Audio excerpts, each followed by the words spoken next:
This is a re-upload of my past two videos merged into one video. So if you've seen the past two videos I made on all the Fear and Hunger 2 Termina contestants, you don't have to watch this video. I apologize for there being no video this week. I am sick, as you can hear from my voice. But next week we'll have a good one for you, and I'll see you then. Bye. Welcome back to some Fear and Hunger lore. 3 weeks ago I did a video on all the playable characters in Fear and Hunger 1, and 2 weeks ago I did a video on beating Fear and Hunger 2 with my feet. I was originally going to do a whole video essay on The House of Leaves, a book I've been reading, and like Fear and Hunger, it is a different type of horror, but after 11 pages of the script, I realized this book is 24 years old. People have done video essays on it, and I don't know, I feel like I'd be out of my depth doing a book review. But anyway, now I want to talk about the playable characters in my favorite Fear and Hunger game, the second one. But not only the playable characters, but all the Termina contestants. In this first video, I will cover the first 7 alphabetically, so if you want to see the next part of this, remember to sub and like to see it next week. In Fear and Hunger 2 Termina, the Termina Festival is more like a battle royale. The contestants have 3 days to kill each other, or let each other die off until only one is left. If they wait too long, however, the Light of the Moon God, Rare, will reveal who they truly are, in a display of flesh and bone morphing them into their worst selves, as some YouTuber put it. With this, we really do know these 14 unfortunate souls and who they are. And with that, let's get into it. But before we start, if you could like this video and subscribe, it would mean a lot. We're so close to 8,000 subs, and if you aren't subscribed, I would really appreciate it if you did, and you can always unsub later if you hate it. Anyway, on with the video. To start in alphabetical order, let's go with Abella. Born in Oldegard in September of 1914, her homeland was ravaged by the First World War. In contrast with this, however, Abella had a good childhood with a large family. During her early life, the Second World War was starting out. Abella was glued to the radio, listening to what was happening in Eastern Europa, safe from the front lines. She was too young to fight anyway, but she wanted to help out, so she would tinker with the radio that she loved to hear more. Doing this, she gained a love of electronics, and a few years later, while taking care of her family, she became frustrated she couldn't help out even more. However, with her extreme engineering knowledge, she was more useful at home. Late one night, she was walking in an alleyway and found a wounded man. You can choose to help him or not, but either way, she searches him, and she finds out she is a member of a resistance force known as the Nameless Liberty Underground, or the NLU for short. This group was not aligned with either side of the Great War, the Eastern Union, or the Bremen Empire. In fact, they would do their best to thwart both sides of the war, stop as much bloodshed as possible. Eventually, either talking with the man she saved or finding the NLU herself, she talks with an NLU member and decides she is largely aligned with their goals. She quickly found a home in the NLU with her advanced engineering. She became extremely trusted and important to the NLU's plans, so they wanted her to go and discover some secret weapon that the Eastern Empire was developing, and the Bremen Empire were extremely interested in a town called Prehevil, the capital of the country of Bohemia. If you want to know what that weapon actually is, I suggest you watch my video on logic, right here. But anyway, the NLU gave Abella a pair of standout red shoes, so that other NLU members would secretly know who she was when she was in Prehevil. And with that, she was put on the first train to Prehevil. Once she was on her way there, the train mysteriously stops, when she has a mysterious dream about a strange man with a painted face who tells her about the Termina Festival. She then wakes up and tries to fix the train, but strangely cannot find out what's wrong with it. It should be running. From here, you take control of Abella, where it's unclear what happens canonically, as you don't have to play as her. However, she has a unique interaction with another member, Calora. If she tries to rest in the mayor's house, he will try to force himself on her. Other than this, we don't know what canonically happens to her, whether she finds logic, the weapon, or not. However, if she wins the festival, she will decide to take it as a blessing after she fights the final boss of the Traces of the Moon God, Rare. She takes her knowledge and wants to go see Rare again, and starts the space race and designs the first rocket ship. Other than that, we don't know what happens to her. When we look at her Moonscorch form, if you're not playing as her, she will take the form of a strange elephant being. Someone who is extremely muscular and has a seemingly masculine appearance. But if you want to look more in depth on the Moonscorch form, you can see it here, as I will not be discussing all the Moonscorches in this video because it's already a super long video. Next up is August. August is one of the non-playable contestants, however, so there's not as much lore on him, but we still have a little bit. We don't know exactly when August was born, but we do know it was in July, due to him having the tormented soul. Some contestants call him an old man, but he doesn't look too old, so I'm going to assume he's around 40 or 50. So I'm thinking he was born in the late 1800s, probably around 1890 or so. But we don't know too much about his childhood other than he was born in Oldergard, and his grandfather used to speak to him in the language of Oldergard, which he quickly picked up himself. In the stories his grandfather would tell, his ancestors would have a connection with the Kaiser, the leader of the Bremen army. The Kaiser used to be an enemy of one of his ancestors in the 1500s named Ragnvaldr, who was a protagonist of the first Fear and Hunger game, and you can see his story here in this video. But the Kaiser did achieve godhood. Despite this, however, Ragnvaldr had a wolf companion that is somehow either immortal or just 500 years old. Somehow. This wolf, named Moonless, is a guardian of August's family and is still alive deep under a town called Prehevel. Sometime later, August had a wife and 2 children, something he is very proud of. Despite his habit of traveling and living a nomadic lifestyle, he always makes sure that his wife and kids who are currently in the country of Valand are well provided for. Despite this, however, he learns that the Kaiser has finally been spotted in the town of Prehevel, the capital of Bohemia. August gets on the first train there. From there, Fear and Hunger 2 starts, and we don't really know what is canon. However, August can be seen jumping from rooftop to rooftop, killing Moonscorch, and doing a lot of impressive feats for a 50-year-old man. In certain events, Karen, the photojournalist, who we will get to, claims that she stole a book from August that had all of the Termina contestants written down and all their statistics. Karen thinks this is a book just in case August does need to kill them all and survive himself. August denies this, and we don't know if it's true or not. If the player goes for the A ending, they will end up fighting Moonless, the fabled dog from August's grandfather's stories. If August is alive here, he will calm the dog down, and she will listen to her companion and back off. August will then give the player healing items and apologize on Moonless's behalf. The last event with him is if you get to the White Bunker, and by extension, the Kaiser on the very first day. He will be there trying to kill him, getting 3 good arrows in on his head before getting cut down. In the fight with the Kaiser afterwards, the arrows will still be there. Other than that, we don't really know anything else about August. He will never Moonscorch, as he will always die before it happens, as well as he cannot win the festival as he is not a playable character. Next up is Calora, an unplayable character, and a disgusting man who is a mobster in the Fear and Hunger universe. More than likely he is from the Vatican. Calora was born in March, somewhere in the late 1800s to the early 1900s. We don't know much about his childhood other than he wanted to become a race car driver growing up. This ambition would never come to fruition, however, as he was eventually recruited into an unnamed mob family. The only thing we know about this family is that his branch was a rival branch to the Ocado family, which is where a different character whom we will talk about in the next video is a part of. He rose through the ranks of this mob family and was known for his extreme cruelty. People in the Vatican would hear the whispers of a mobster called the Count Dragul. This Count Dragul was obviously Calora. It is unknown why he found his way to Prehevel, but perhaps he was looking for a mobster who killed the head of the Ocado family. But it is really unknown. This is where Fear and Hunger 2 begins. If you loiter around the train early on, he will push you around. Other than that, he only has 2 unique interactions if you play as 2 different characters. If you play as Abella, the woman we talked about earlier, he will show you how much of a monster he truly is, as he will try to force himself upon you, which is really bad. If you are playing as Marco, whom we will get to later, if you sleep in certain locations, he will wake you up and try to kill you as a rival mobster.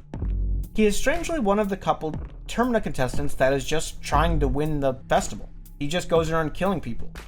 He tries to kill Henrik, Karen, as well as Levi. However, no matter what, he will not win and will Moonscorch if given the chance. And like I said earlier, if you want an explanation of all the Moonscorch forms, watch that video I said. If someone does the A ending early enough though, Calora can survive. Which, we don't know if that's canon though. My favorite playable character is up next, that being a man named Dan. Born in the equivalent of the Netherlands in the Fear and Hunger universe, which doesn't have a name yet, in the year of 1913 or 1914. His parents were members of the Bunny Masks, a cult of Sylvian, the goddess of love. The cult is nomadic and would travel all over Europa, hosting orgies in the forests wherever they ended up. As a toddler, Dan would remember his parents donning the masks and running off into the meadows with the other members of their cult, leaving Dan to fend for himself for up to weeks at a time. Despite their horrible parenting, Dan's parents taught him some basics of healing magic of Sylvian. which he hated the idea of as he grew older, as it became a symbol of his parents' neglect. Around 10 years later, when Dan was 13, his parents went into the woods again, but this time they would never come back. His parents would die from the orgy as they became lost in the sauce, as they say, and either starved to death or something like that. Dan would then find his way to the kingdom of Rondon, where he would meet a friend who would help him get a job as a butler. He would use this job to get close to a certain Baron Einar von Dutch, who was a doctor. Dan would spend years under the Baron and would befriend his daughter. The Baron treated Dan very well and almost like a son, and would even teach him modern medical practice in exchange for Dan teaching him Sylvian's healing magic. Dan had no reason to say no, and learned the ways of a doctor, although never officially becoming one. Years would pass and Dan would fall in love with the Baron's daughter, Elise, and the Baron himself would agree that they should get married. With the Baron's blessing, they became married. Unfortunately, however, the Second World War would start around 1935. Dan would then become drafted due to his young age and medical knowledge. Dan would send letters back and forth to his wife and father-in-law, which kept his mind in one piece, as well as giving him a reason to keep on living. One day, however, the letters would stop coming. Dan was worried about this, and the second Rondon withdrew, Dan would rush home. Once he got there, he was met with a grisly sight. Both his wife and father-in-law consumed by a ritual to a god he didn't even know. Dan tried to bring his wife back with a Sylvian ritual, where he would sacrifice a part of his body to bring back a recently deceased person, where he sacrificed one of his eyes, but it was too late anyway. They were both gone along with his eye. Seemingly from a ritual that the Baron himself orchestrated. With the Baron dead already, Dan had no one to take his anger out on. He was truly empty. The only thing he could do was find out why the Baron did this and what god he did it for. Dan would research the ritual and the symbol at the crime scene. One of the Baron's documents referenced him going to a town called Prehevel. With nothing left to do but go there and find more about this god, he got on the first train he could. Here he would become part of the Termina festival. However, unlike almost every other contestant, Dan has some unique interactions with some mini-bosses of the game. There are two members of the Sulphur Cult that are Needles and Stitches. When examining them, Dan will find out that somehow these two were his wife and father-in-law. However, their bodies were burnt by sulfuric fire and their faces painted blue. This made no sense, however. Dan saw their bodies. How could they end up here? He would go to find somewhere quiet to contemplate this, where he will be found in the White Mold Apartments, where he will find that very same symbol he found in the house where the ritual took place. He will be sitting over contemplating it. If you are Osa, you can choose to tell him that this symbol is the symbol of the sulfur god. Either way, however, you can get him to join your party here. He is probably one of the best party members, as he can sacrifice limbs to revive party members as long as they died in the same battle. If Dan wins the festival, he will feel nothing still, eventually somehow hearing from an entity called the Pocket Cat. With nothing left to do and nowhere left to go, Dan will give into despair and become the next vessel for Pocket Cat. If Dan is left to Moonscorch, he strangely won't. He will just take Pocket Cat's offer earlier. Strangely, with a unique cutscene only seen by Dan. So more than likely, if you do not do ending A without Dan in the party, Dan will be dead as you know him no matter what. He will either be dead, transformed into Pocket Cat, or a sulfur cultist just like his late wife and father-in-law. Dan surely had nothing left when he came to Prehevel, and more than likely, he will never leave. Henrik is up next, and he is once again an unplayable character, so there isn't the most amount of lore in him, but we do have a little bit. He was born in December of 1909 in the kingdom of Rondon. He grew up in a good household to normal parents. His parents owned a tavern called Klimenov's. Here he would hang around where his parents would work. He would like to hang out in the kitchen mostly, where he would help out up until his teenage years, where he would actually start cooking himself. After which he would become a bartender. Here he would fall in love and then get broken up with by someone. The reason I mention that is that he has a horrible fear of rejection because of it. After his job as a bartender, he would try a lot of careers, namely an actor, an artist, a musician, etc., etc. However, no matter what he tried, he would immediately give up because of his fear of rejection. He would never even get a chance because of his fear. So eventually, because of all of his failures, he would make the walk of shame back to his parents' tavern. Here he would find his next love, cooking. He would find out that for once, he was actually really good at cooking. He actually had a natural talent for something, so much so that people would see him as sort of a Gordon Ramsay without the charm, or knowledge, or experience. or the charm, again, or pretty much anything, but he did get some fame from his above-average cooking skill. Newspapers would even start writing articles about his parents' tavern because of him. He eventually would stagnate, though. He would take a vacation to Preeville to find some inspiration for some new dishes where the events of the game will take place. He is one of the first people to Moonscorch if left alone. That could indicate that he is one of the more weaker mental states, but I'm not sure if that's actually the reason, but it's at least my headcanon. If you find him before he Moonscorches, however, he will try to help the group of train goers in any way he can by trying to find the largest building in the town he can find and looking for food. And to his credit, he is helpful if you help him out, as he will go back to the train and cook you free meals, eliminating the whole hunger mechanic. Although it is Fear and Hunger 2, so hunger hardly is a problem anyway. If you're playing as Abella, however, Henrik will attempt to flirt with you, for some reason. If left alone past day 1 morning, though, he will Moonscorch into the Gentleman, and he will do this no matter what if you recruit Abella.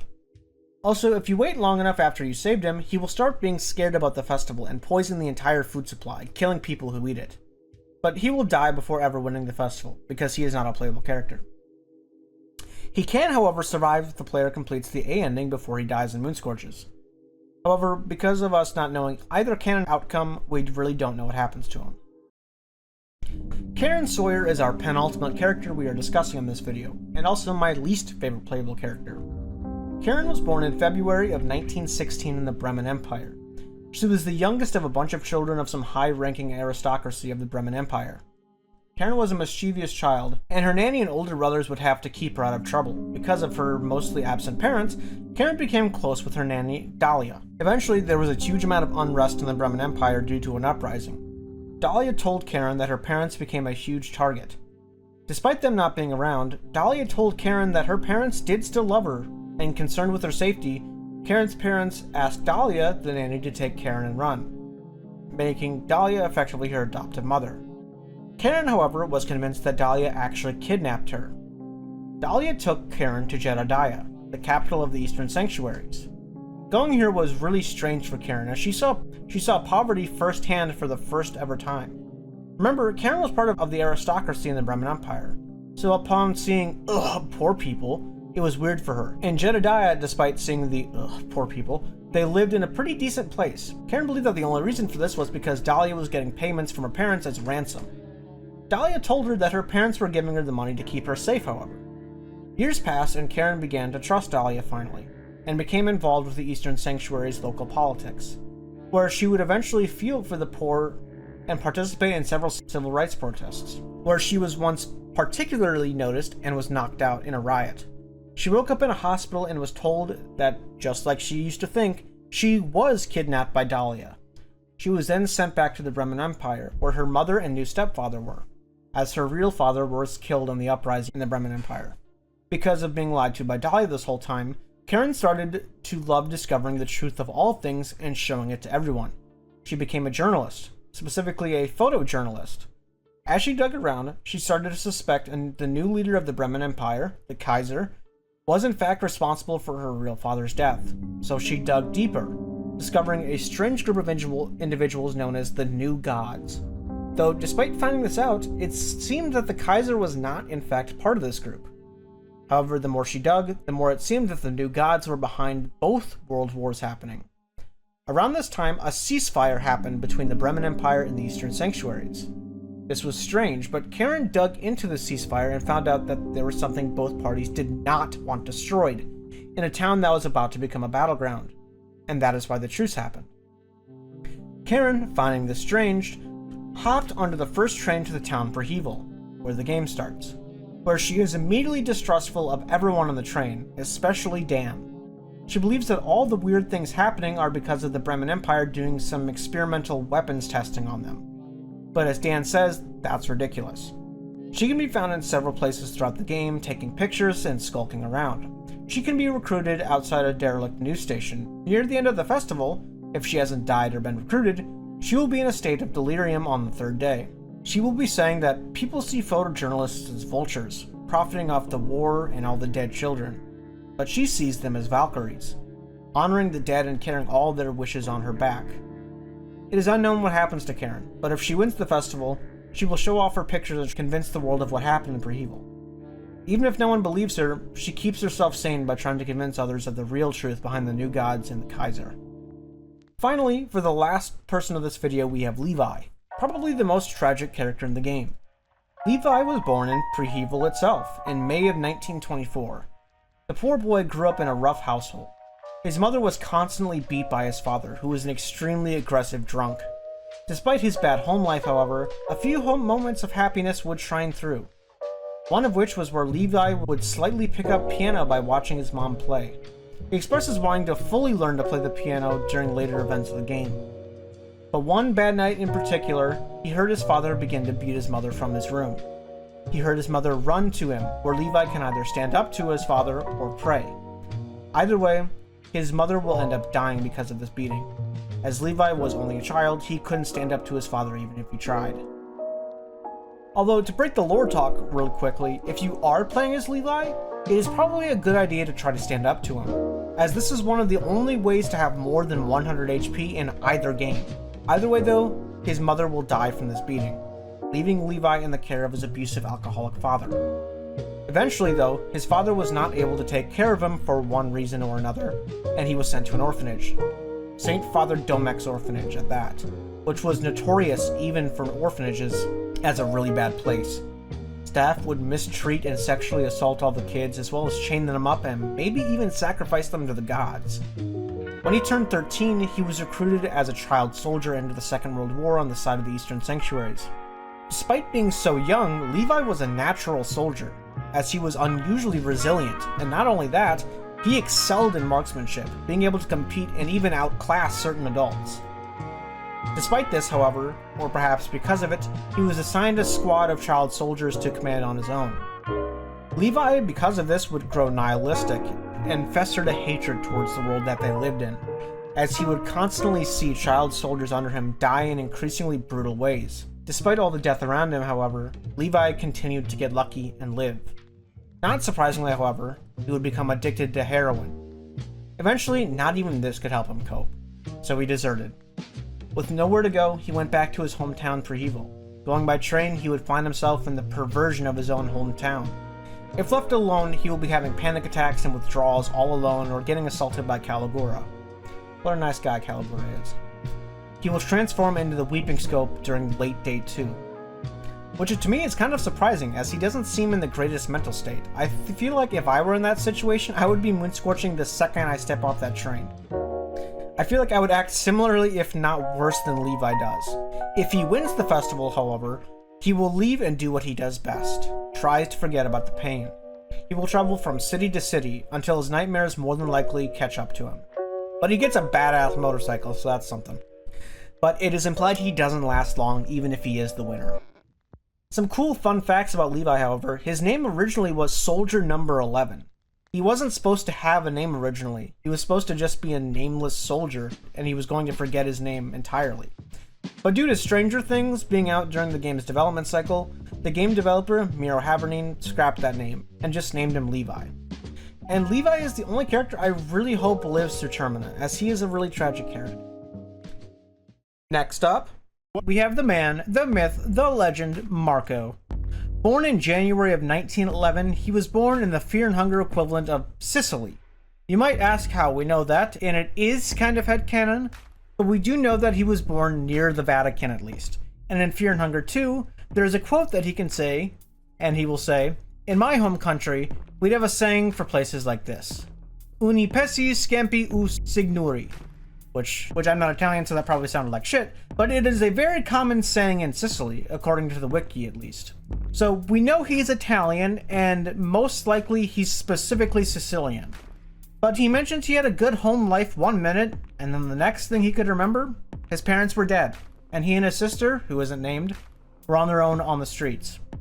This was about when he was 10 years old only, so he had to find a way to live on the streets now. Here, he could choose to become a pickpocket, a burglar, or try to live an honest life. Either way, the streets will beat him down. Hard. He was a small boy, and he was relentlessly bullied for it. As the years passed, though, he hit a growth spurt. And another. And another. Soon, he was the big one, and more muscular than even the bullies, able to easily dispatch them to protect himself and his sister. He began to learn that he could make more money by using violence than anything else. Despite this, however, Marco was a softie, and he refused to do any work for gangs or be a bruiser at all. At one point, he learned about an underground fighting rink, however, where he could use his fighting prowess without killing anyone to make some money. Soon, he would beat almost every opponent one by one. Years would pass, and his sister would eventually start a relationship with a man named, I shit you not, Ricardo Arcardo, a high-ranking mob boss, and apparently the next in line to the whole mob itself. Once Ricardo and Marco's sister started dating, Ricardo was very nice at first to Marco, acting like a perfect gentleman. Eventually, Ricardo asked Marco if he wanted to join the family as a bruiser. Marco politely declined, and surprisingly, Ricardo took it well, and instead offered Marco up with a real boxing coach.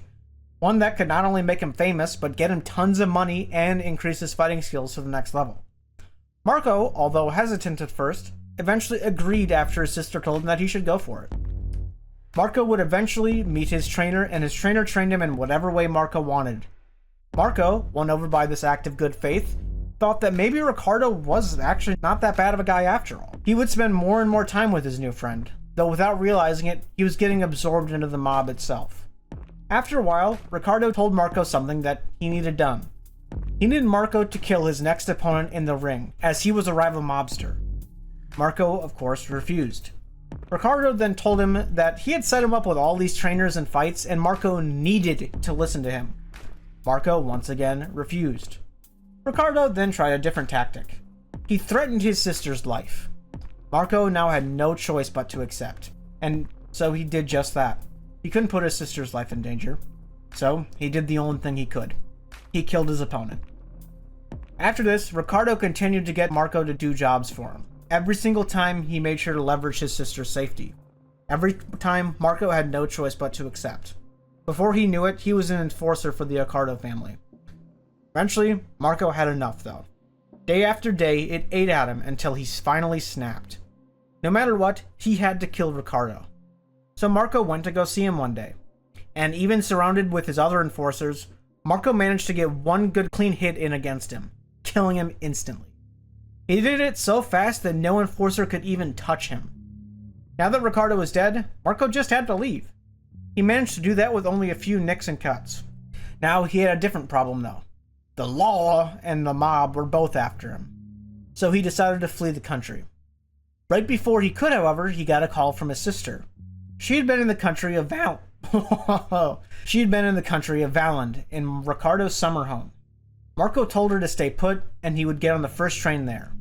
He would only have one stop beforehand, Prehevel. Here he would witness horrors of the Termina festival. And that's where the game begins. He only has a few events that can happen if you aren't playing as him though. At first, he will stay with Olivia, a character we will talk about in a bit, but Olivia is wheelchair bound, and if you aren't playing as her, she will not have a wheelchair right off the bat. So Marco, being the nice guy that he is, will go look for one. On day 2, he will run into Pav, as well as Tanaka, if Tanaka is even still alive. Pav will stop Tanaka and Marco, threatening them, and telling them that he is going to kill them both. And if you don't intervene, Pav will indeed kill them both. But if you do intervene, you will have to kill Pav. After this, Marco will get the wheelchair to Olivia and train Tanaka in the ways of the fist. And once again, that is if Tanaka is even still alive at this point. They will both train until they both moonscorch. If not, Marco will just wait around the train until he will moonscorch into the giant. If you are playing as Marco, the only event is Calora recognizing you and trying to kill you if you sleep in certain locations. He will say he recognizes you and he will try to kill you, but if you say certain things, he will back off. If Marco wins the festival, he will never speak of it again. He will try to just forget what happened in Prehevel. He will get on the next train and find his sister. He won't even tell her what happened in Prehevel. He will just open a gym in Valland to train people in case this ever happens again. Or he can live and do the exact same thing, presumably, if he survives, if someone does ending A, before he moonscorches. But that's all there is to Marco. A gentle giant. Next up is Marina. Marina is an interesting case, and she was born in November of 1923. She was born right in the Church of Alll-Merr in Prehevel, which you can actually visit in-game. She was born to a dark priest and a caring mother. However, when she was born, her father was not there. But something horrible happened in Marina's mother's eyes when she was born. She was born a man. Marina's mother knew what happened to men who were born in her father's lineage. They became dark priests. A horrible fate that made prospects kill and do horrible rituals. So, to shield Marina from her fate, Marina's mother raised her as a woman. Her mother's plan worked, and she was shielded from the duty of becoming a dark priest. She was homeschooled in occultism and had a pretty good talent for it. She was noticed by the Vatican and was given the offer to go study occultism further there. Her mother was very proud and told her to go for it. But her father found out her secret. Her father found out that she was born a man, and her father was furious. Marina, despite this, said she would remain a girl. She said it felt more natural, and who cared? She liked who she was, and with that, she made her way to the Vatican. There she grew her knowledge and prowess in occultism ever more, though she felt someone was always watching her here. But anyway, one day she got a letter from her father. It said that her mother had passed away. Just as simple as that. No sympathy, no love, no nothing else. Marina tried to call home, but no phone lines worked in Prehevel at all. She felt very uneasy about this and felt as if her father did something really horrible in town. So she boarded the first train there. And there, the game starts. Marina has quite a few things that are unique to her. Every once in a while, you can see some girl watching you. And your goal is to make your way to the church where your father is. If you're not playing as Marina, she will eventually be kidnapped by the gentleman mayor. If not that, she will be in the bookstore, or you can take her to the church if you're going that direction too. If you get to the church at the beginning of day 1, that girl who is watching you will be there. She will stab Marina's father, who will not die there but fade into the ground. So Marina's father probably doesn't die, but Marina will assume he does. Even if you aren't Marina, you will see this scene. Another scene that can happen, although more rare, is in Prehevel Bob, the club. If Dan and Marina are there, they will have a funny interaction where Dan will ask Marina if she's even old enough to drink, where she will say yes, she's 18, which apparently is the drinking age in Bohemia. I'm American, so it's 21 here, so I found that strange, but whatevs. Marina will say she doesn't have her ID on her, and Dan will refuse to serve her a drink. So Marina will say she'll just go look in a trash can or something for a bottle, which is a funny little nod to the game itself. Other than that, that's really all we have for Marina. Olivia is up next, and she's probably my second favorite playable Termina contestant. She was born on December 31st, 1921, along with her twin sister, who was also born into this world on January 1st, 1922, and her name was Relia.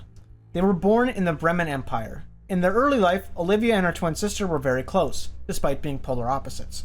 Olivia was introverted, and she liked to read books and play with plants, while her sister was outside playing with other children and playing pretend. About a decade later, when they were both around 15, something unfortunate happened. Olivia had a series of strokes and lost movement in her legs. If she got to a doctor fast enough, the movement in her legs could have been saved. But unfortunately, the household they lived in was extremely religious. They didn't believe in modern medicine and science, and all they did was pray for her to get better, which didn't work. I guess they weren't dedicated to Sylvian enough. Because of this, she now had to use a wheelchair, at least for a long time. A couple of years later, Olivia and her sister both got scholarships to a prestigious university in the Bremen Empire. Here, Olivia and Relia would study in their individual areas of study. Olivia would study botany, and Relia would study engineering and New Age technology. Relia would be a social butterfly and start a relationship with a teacher. Joker would be proud. Olivia, although jealous, advanced in her own field. Relia would then get the opportunity of a lifetime, an exchange program between the Bremen Empire and the Eastern Union. Olivia would graduate and open her own greenhouse. She would eventually lose touch with her sister, however, much to her dismay. Not only this, her parents got a letter that she was being accused of treason and is in an Eastern Empire jail. Later, somehow, news had broke that she had busted her way out of jail by a known terrorist/freedom fighter organization known as the Nameless Liberty Underground, or the NLU for short. She had heard the name before, and it was from that professor that Relia was dating, only to find out that he was executed for being in association with that same group. She went through his stuff and found letters from Relia, and it was about a weapon that she was developing, something called the Logic Project. The last letter talked about the Kaiser, the leader of the Bremen Empire, and he was after something in this town called Prehevel. So Olivia went to go find her sister. Olivia has no huge interactions in the game, but if you play as her and do ending A, it will lead you to Relia, her sister, who has become the machine god, Logic. So I'm going to assume this is the canon ending for Olivia, but we really don't know. If she wins the festival, however, and does ending B, she will become happy, strangely enough. She learned that her wheelchair doesn't define her. Although it was through killing people, she was the sole survivor. Her wheelchair didn't matter. She was better than the other 13 people. She will roam the countryside, just happy to be alive. Which is kind of sweet. The final playable Termina contestant, give it up for Osa, the Yellow Mage. Born in 1910 in Abessonia, a previously unmentioned country as far as I'm aware in the Fear and Hunger universe until Fear and Hunger 2, Abessonia is a war-torn nation, and Osa had little love for his home country, though he did become apprentice in a church but refused to participate in any war efforts. He would continue his studies and started outclassing several peers until he was led in the secrets of the church. Here, however, he learned something that he didn't like. In this church, they mostly used religion as a political tool, not to actually worship. They used religion to control over lower status people. He hated this, and he decided he didn't want to be a part of it. Right around this time, he found a scroll in his church about a group of mages who used religion for their own benefit, but also to further knowledge about the universe. They also believed in the natural state of the universe, and that natural state was chaos. The only constant in the world is change, after all. He then traveled to the Eastern Sanctuaries, and was met with disdain due to his beliefs. However, the Yellow Mages eventually found him. They offered him to join and taught him about Gro-Goroth and the other old gods. As he traveled the group, they traveled far and wide, and they found a man named Hadil-Azif, an extremely strong and powerful magician. This magician wanted to make his way to the infamous Dungeons of Fear and Hunger, and find something. Osa dismissed him at first, but he was plagued with nightmares, so horrible that Osa even himself started to believe the things that the magician was saying. He then eventually did join and went on that journey with that mage. And as he got closer and closer to the dungeons, people would start to drop out of the adventure one by one. Osa, however, remained strong. Here you get a choose-your-own-adventure style thing, but nothing you really do matters too much. But no matter what happens, you will find a charred head. And even stranger than that, it was talking. The charred head said his name was Nashra. Nashra told Osa to gain more power, all he had to do was follow his own greed and lust for power, no matter what he had to sacrifice to get it. And to help even further, Nashra told Osa to go to a town called Prehevel. So Osa, following his lust for power, did exactly that. He boarded the first train to Prehevel. Here he was struck by the same problem that all of the other contestants had. Osa has a lot of interaction. At several points throughout the game, he will be meditating and be blocking certain areas. He will warn you that if you come closer, he will attack and kill you. This is a contest after all, and he is prepared to defend himself. But he is actually the easiest contestant to get in a fight with.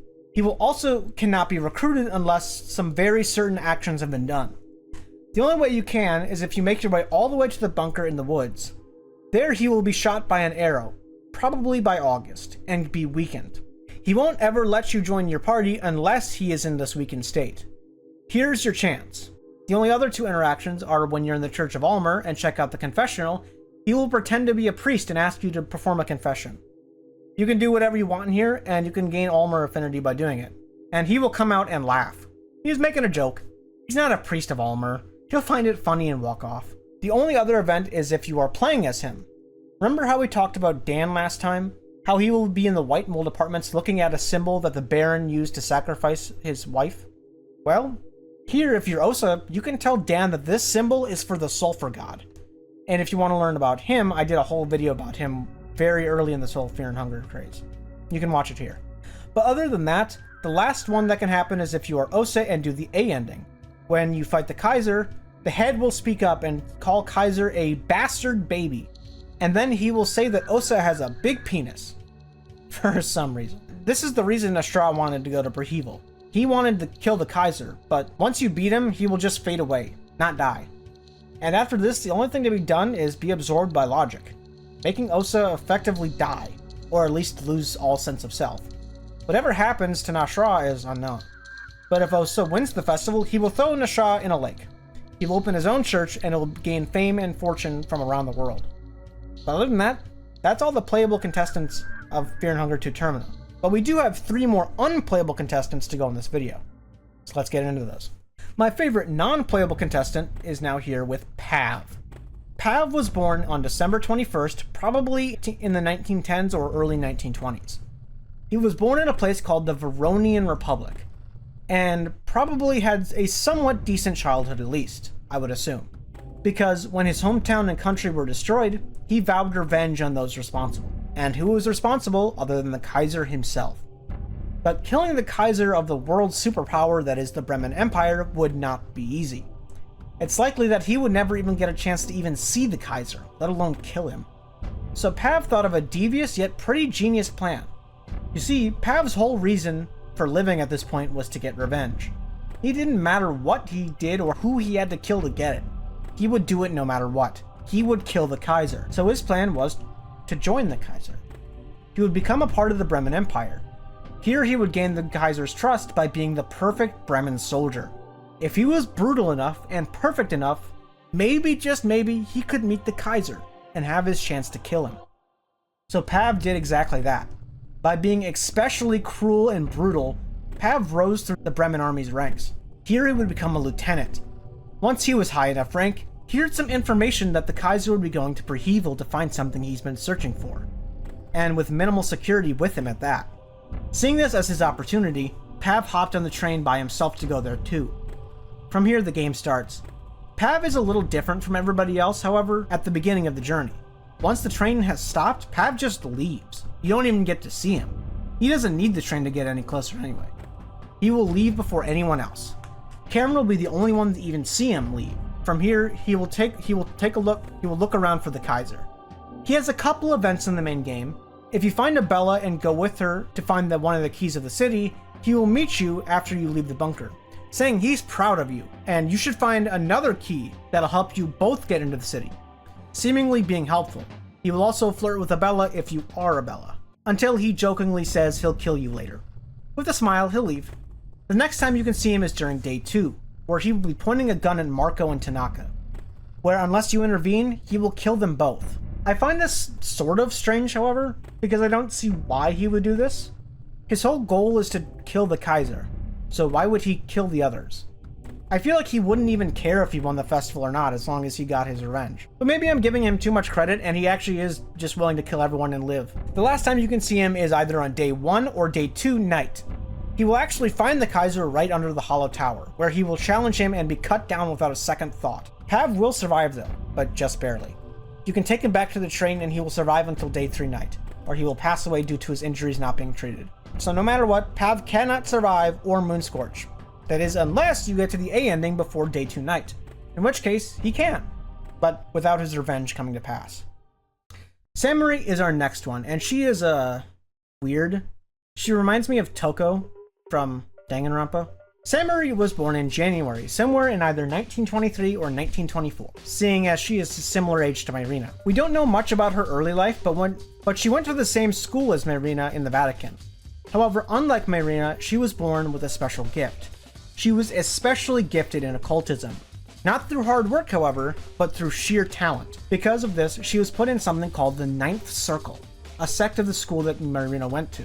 This sect would do a ritual to the old gods, where they would let their bodies waste away to the point of near death to see the messages from the old gods. Although a huge toll on the body is taken, Samir was gifted with incredible occult abilities because of this, such as mind reading, teleportation, necromancy, and extremely strong blood magic. Despite this, however, she is extremely frail and weak. While she was doing this ritual, she would meet, or at least see, Marina from afar, where she would fall in love, or at least become obsessed with her. She will never even meet Marina beforehand, however. Once Marina leaves, Samir will either escape this ritual, or they will allow her to leave.